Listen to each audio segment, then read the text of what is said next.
107.5 The Game Podcasting is sponsored by Modern Exterminating, a family-oriented company. Professional, honest, and dependable pest control solutions. We're your one-stop shop for all pests. Certainly when you go on the road and when you're going into a hostile environment like we are on Saturday night, you want to get off to a good start and not allow that crowd to get even more into it because of how successful, LSU is playing.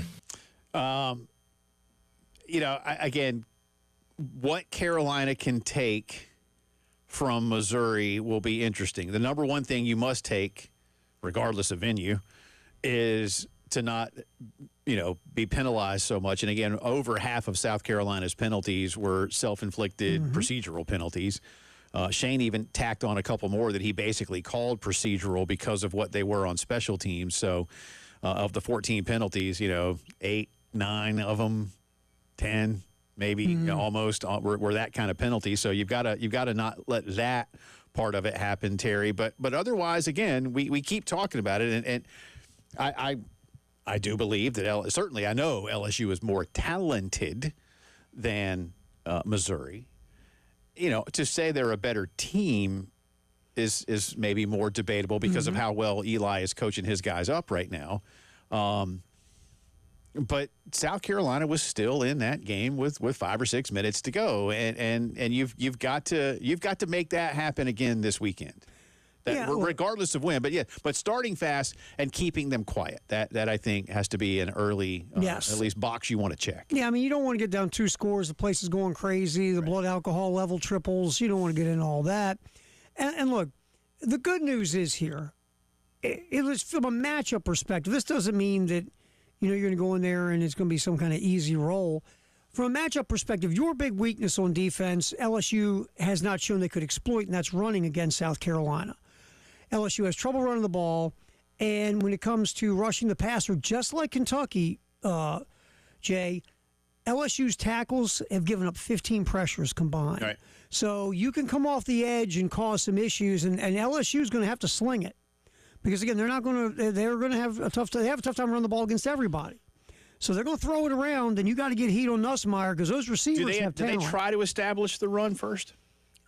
Would I try if I was LSU? I would try because I know South Carolina has been susceptible to the run game.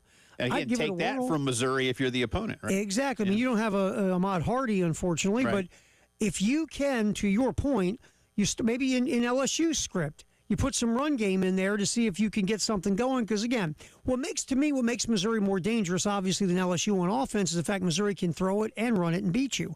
LSU hasn't shown they can run it and beat you. No. They got to throw it. LSU is going to look at the film from Carolina's first few games and once again attempt to make Lenoris Sellers beat you deep. Yeah. Now, he has shown he can make plays deep.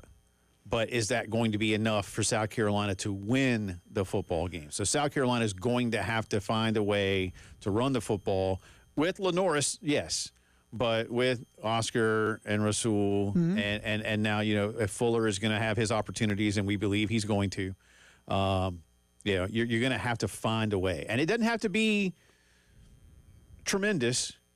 It can't be negative. No, look. Against Kentucky, and I say that in jest, but it can't be the Missouri output. But you take away Lenoris in the Kentucky game, the backs only were averaging 2.5 to 3 yards a carry. But add in Lenoris doing Lenoris things, and all of a sudden your run game, and it counts, right? Your run game opened up a bit, right? Yeah, it counts because they have to. I just keep saying, and I'm not here to try to be a coach, and I know fans, we can all do this. But I think you made a great point a couple of weeks ago. Defenses were they were too ready for you because of how you were lined up and how you were scheming, and you just couldn't run that way. So if you're going to run better, you've got to spread a defense out. And again, Mike Shula and Shane Beamer know this, and we saw some more of that against Kentucky. You're going to have to see even more of it against LSU.